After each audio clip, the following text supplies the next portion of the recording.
জনমানবহীন ঘরে তিনি একা শুয়ে থাকতেন, অথচ স্পষ্ট শুনতে পেতেন কেউ একজন তাকে আসসালামু আলাইকুম বলে সম্ভাষণ জানাচ্ছে। কে ছিল সেই অদৃশ্য আগন্তুক? কেনই বা তারা এই সাহাবীর ঘরে আসত? তিনি ছিলেন মহান সাহাবী ইমরান ইবনে হুসাইন রাদিয়াল্লাহ। দীর্ঘ ৩০টি বছর তিনি কঠিন রোগে আক্রান্ত হয়ে বিছানায় পড়েছিলেন, কিন্তু তার মুখে কোনো অভিযোগ ছিল না, ছিল কেবল আল্লাহর প্রতি অটল বিশ্বাস ও আকাশচুম্বী ধৈর্য। তার এই চরম ধৈর্যের পুরস্কার হিসাবে আল্লাহ এক অলৌকিক রহমত নাজিল করেছিলেন।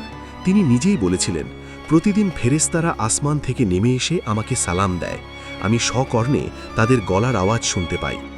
কিন্তু একবার চিকিৎসার জন্য পেটে গরম লোহার ছ্যাঁকা দেওয়ার পর ফেরেশতারা আসা বন্ধ হয়ে যায়।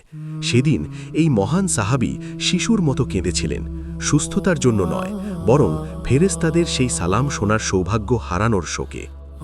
সহিহ মুসলিমে বর্ণিত এই ঘটনা আমাদের শেখায়, দুনিয়ার সবচেয়ে বড় কষ্টেও যারা আল্লাহর ওপর সন্তুষ্ট থাকে, আসমানের ফেরেশতারা তাদের বন্ধু হয়ে যায়।